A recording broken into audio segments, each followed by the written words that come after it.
an 18-year-old girl named Bella wrapped up her first year in college and headed home for the summer. Her family lived just outside of this small town in France that was tucked up in the mountains and surrounded by this huge forest. And so growing up, Bella spent a lot of her time out in this forest, either by herself or with her father or other members of her family. And so she knew the forest like the back of her hand. Her favorite place to go in this forest was the man-made lake that sat kind of at the center of this forest. It wasn't huge, but it was a beautiful view, it was very peaceful, and so she liked going out there. The way she would get to it is she would leave her house, she would hop in her car, she would drive a couple of miles down the road, and she would pull off into the shoulder of this road, and there was no signage that said this was the pull-off to get to the man-made lake. This was an area that she and her family had discovered, that there was this particular trail you could take. And so she would pull off at this shoulder, she would get out, and she would turn away from the road and just walk directly into the trees, which butted right up against the road.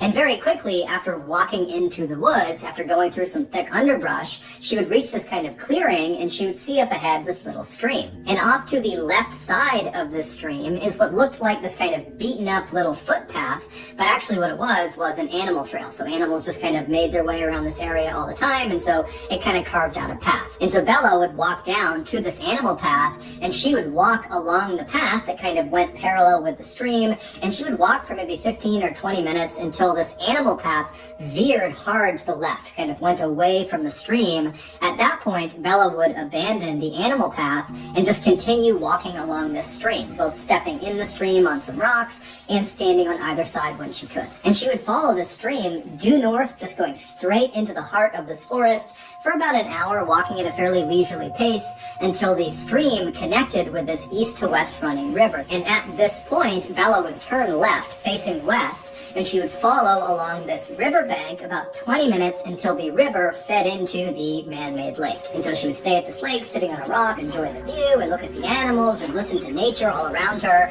and then at some point she would turn around and retrace her steps all the way back to her car. For reference, one leg of this journey from car to lake or from lake to car took about 2 hours. Part of the reason Bella really enjoyed being in these woods and being at this lake was because it just kind of felt like they were hers. Because up until this summer in 2019, the only other people that Bella had ever seen anywhere in this forest or near this lake were other members of her family. So it really felt very private. So in June of that year, Bella comes home from college, and almost immediately she wants to go out to the man-made lake because she hasn't been in months. She's been in school, and so she's eager to get back to some place that she kind of considered to be her happy place. So one morning she gets up early, and by herself she leaves her house, she hops in her car, she drives the couple miles down the road, she pulls off onto that shoulder, she parks her car, she hops out, she turns away from the road, she walks into the forest, she finds the stream and starts walking along that animal path right to the side of the stream. She walks for a few minutes until she reaches the point where the trail kind of cuts to the left,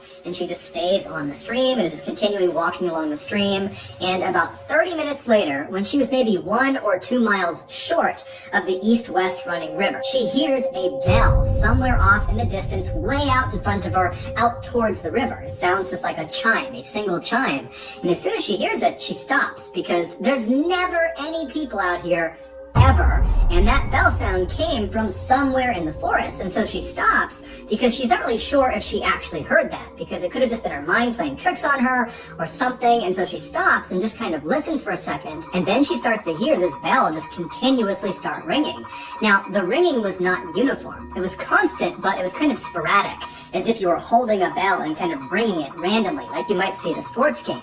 And so she's thinking to herself, is there a dog that got lost somewhere up ahead and it's got a bell on its collar, and that's the sound I'm hearing? But as she's sitting there listening to this kind of sporadic bell sound, she's thinking, that's way too loud to be some rinky-dink bell on a pet's collar. So it's got to be something more robust. Did maybe somebody have a bell inside of a box, and that box got on the river and it's floated down river and it's like crashing into rocks or something? I mean, she's going through these very strange scenarios in her head, but she's not concerned about the bell. She's actually pretty intrigued, and since the sound of this bell seemed to be coming from the direction she was already traveling, she decided she would just keep on walking and hopefully see whatever it was that was causing this bell sound. And so Bella just began walking along the stream again, kind of listening to this bell and thinking about what it was going to be. And after about 5 minutes of her starting to walk again, the bell just stops. It goes totally silent.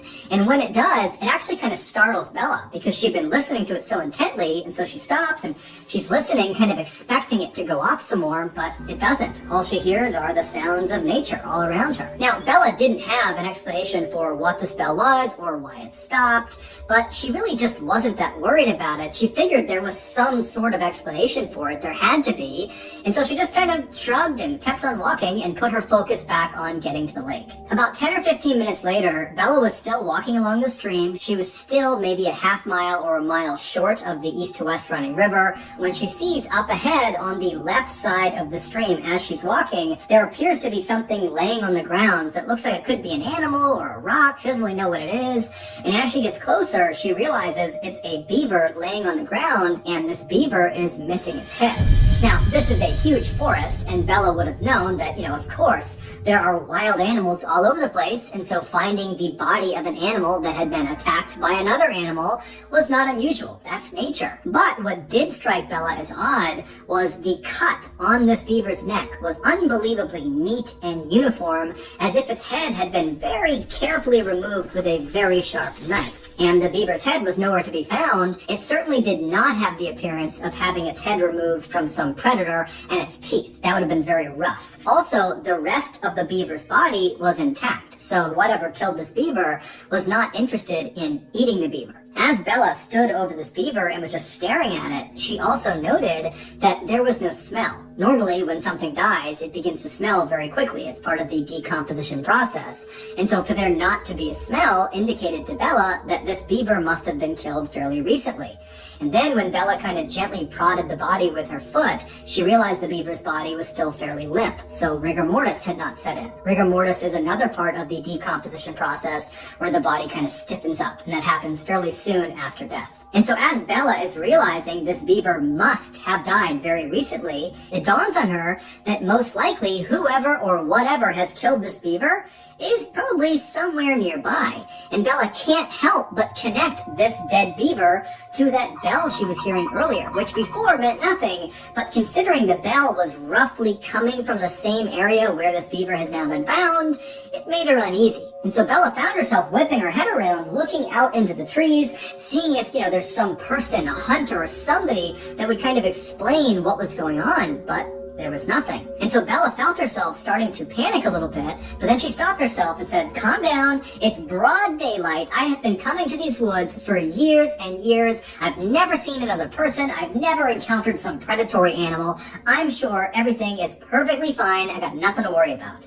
And so she stepped over the beaver and kept on walking. Bella would eventually reach the east-west running river. She would turn left and walk for 20 minutes alongside this river. She'd reach the man-made lake. She enjoyed the beautiful view and the scenery, and then at some point she turned around and began retracing her footsteps. She walked past the beaver on the ground all the way back to her car, and she went home. A week later, Bella was sitting around her house when she felt pretty bored and decided kind of abruptly that in order to cure her boredom, she would go back to the place she loved so much, the man-made lake. And so she told her parents where she was going, and then she left the house, hopped in her car, drove to the pull-off, and parked and entered the woods at 6 p.m. Sunset that night was at 9 p.m., and so Bella knew this would need to be a fairly quick turnaround so she didn't get trapped in the woods in the dark. And so Bella finds the animal trail. She follows along the stream until the trail goes left, and she stays on the stream. She continues walking on the stream when she starts to hear the distant sound of thunder. And so she looks up into the sky through the trees, and she can see the sky is starting to get dark, but she's still a couple of hours away from sunset. And so between the thunder and the dark skies, she knows a storm is rolling in. But she is determined to get to that lake. And so instead of, turning around and saying, okay, I'll come back another time, she just starts jogging along the stream to get there as fast as she possibly can. And almost immediately as she's jogging, the raindrops start to fall. And by the time she passes the beaver corpse on the ground, it hadn't moved, the rain was really coming down, and then about 15 minutes after the corpse, when she hit the east-west running river, that's when the rain was at a full downpour. Still, Bella turned at the river and continued west towards the man-made lake as if she was going to go all the way, But only about a minute or two into this final leg, she still had about 20 minutes to get to the lake, she stops herself and she looks at her watch and she can see it's after 8 o'clock already. And she's thinking to herself, you know, if I turn around right now, it's going to take me over an hour to get back to my car. Sun sets at 9 p.m. It's after 8 p.m. now. So already I know I'm going to have to navigate this forest at night in the dark, even if it's just for a little bit at the end. And if I go all the way to the lake and then come all the way back to the car, I'm going to be in the forest after dark for quite a while, maybe up to an hour. And she's thinking, you know, I'm confident I can do that, but it's also pouring rain, I'm cold. If I get lost, this could turn into a very bad situation. And so she ultimately decides that even though she really wants to keep going, she needs to turn around, she needs to head back.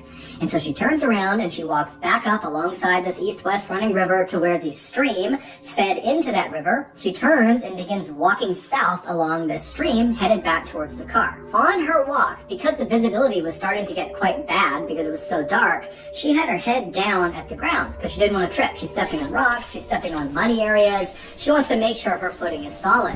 And so her head is down, the rain is pounding all around her, and she's walking for about 15 minutes when all of a sudden something hits her in the top of the head. And so reflexively, she looks up and kind of puts her hands in front of her face to protect herself, and she sees what she had just run into. It was the beaver corpse. It was hanging from a string that was dangling off a branch right above her. And this beaver's head had been retrieved, and the head had been stitched onto the front paws of this beaver. And so she's looking at this beaver that's dangling from this rope. It's carrying its own head, and she's walked square into it. And her first reaction was basically to gag. She was going to vomit. She was so disgusted. And then she began frantically rubbing at her hair where this thing had made contact with her, because there could be juices from the decomposition that got on her. And then after frantically kind of patting at her head for a second, she stops, and something really terrifying dawns on her. Whoever strung this beaver up to this tree and then stitched its head onto its paws, they had done that in the last 30 minutes, because 30 minutes earlier, when she was on her way in, she remembered passing the beaver carcass on the ground. She saw it. It had not moved from where it was the week before when she first saw it, and now this beaver is strung up in the tree. And so as the wheels are turning in Bella's head, she realizes that if someone has just done this, then they are probably nearby. And at this point, it's really starting to get dark. The rain is pounding all around her, and she starts whipping her head around, looking in all directions to see if there's someone out there that did this. But as she's looking, all she sees is just dark forest in all directions. And she knows she's at least 1 hour, even if she runs from her car. And so suddenly, she is totally panicked. And in an effort to calm herself down, she says to herself, okay, I need to get out of here, but I have to walk. If I start running right now, this is going to turn into a complete nightmare. I just have to try to walk. And so she walks around this dangling beaver corpse and starts walking along the stream. And as soon as she's past that corpse, she feels the hairs on the back of her neck stand up. She can hear movement behind her. She doesn't know what it is. It could be a deer, it could be some animal, but she's too afraid to turn around. And even though she was trying to tell herself to calm down, just keep walking, you're safe, you're freaking yourself out, everything is okay, as she's walking, she could feel herself starting to speed up until finally she was just running down the street, sprinting actually away from this beaver and whatever it was that was moving around in that area. And at some point, she got so winded from sprinting so fast that she came to a stop, maybe 5 or 6 minutes after seeing this beaver. And as soon as she comes to a stop and she's walking, she still hasn't turned around yet, she hears the sound of that bell. And right away, it's the exact same sound she had heard the week before. It's that kind of constant, sporadic sound of someone ringing a bell. But in her panic state, she doesn't know where it's coming from. She's so scared. Her anxiety is so high. She doesn't know if it's behind her or if it's off to the side. It's now completely dark out. And so she is full-blown terrified. There is someone or something behind her that has strung this beaver up that's probably watching her, and she can't see them. Even though she's beyond winded, she can barely breathe, she just starts sprinting as fast as she can. And as she's stumbling and falling on the rocks and tripping because she's not really looking where she's going, in the background and all around her, she's hearing this bell chiming, and she's hearing something moving around in the woods behind her. And she pulls her phone out of her pocket, her iPhone, and as she's running, she dials her father. She puts the phone to her ear. She's crying, she's panting, she can barely breathe. Her father picks up, and she's so relieved to hear his voice, but she can't even make a sentence. She just starts crying and wailing and pleading with him, Dad, come out to the forest. Meet me at at the spot where the trail veers away from the stream. Meet me there. There's someone in the forest that's chasing me and I can't see them. Her father on the other end of the phone, he didn't know what to make of this, but he could hear the primal fear in his daughter's voice. And so he didn't ask any questions. He said, stay on the line. I'm coming to meet you right now. So Bella's father and mother, with Bella on the line, they run out of their house. They hop in their car. They speed the couple miles down the road. They park next to their daughter's car. And as they're running into the woods, they can hear way off in the woods the sound of the bell. They can hear the bell. They hear their daughter screaming on the phone. They can hear the bell coming through the phone. And she's begging them to please come into the woods. Come in here. Save me. And so the parents run into the woods and they begin running up the stream. Meanwhile, Bella, who's way out in the woods, she's still 10 or 15 minutes away from her parents. She is barely able to run at this point. She's exhausted almost all of her energy. And as she's getting closer and closer to her parents, the sporadic bell sound is getting louder and louder and louder, like whatever it is gaining on her. And she can hear behind her all these sticks and branches. They're breaking as if something is coming up to her. And finally, when it feels like this bell is right behind her head, she just kind of stops in defeat. She's too far away from her parents. She can't get to them in time. And so it was almost like she had to turn around and finally look at whatever it was that was behind her. And so terrified beyond words, Bella, who can barely breathe, she's so scared and so tired, she slowly turns around. Now, when she turns around and she's facing the other direction, she's looking across this clearing. She just happened to run past this clearing, and because it was a clearing, there was a little bit of moonlight that was coming down through the trees, just enough to illuminate this space that was about 50 feet wide. And as she's looking across this clearing, at first, she doesn't see anything. And then this tall, dark figure walks into the clearing, and as soon as it steps in, she can see it's got a bell at its waist. And with every step it took, it would violently ring the bell, causing a ringing sound. And so this thing starts moving into the clearing, and as Bella is staring at it, it was like time slowed down. She could not process what she was looking at. She didn't know what she was looking at. All she knew is whatever or whoever this is, they're coming straight at me. And so Bella suddenly got this unbelievable adrenaline rush. It was like her body went into autopilot to save her, and she turned around and began sprinting faster than she'd ever sprinted in her life. And as she ran, all she could hear was the sound of that bell, which she now knew represented steps this thing was taking.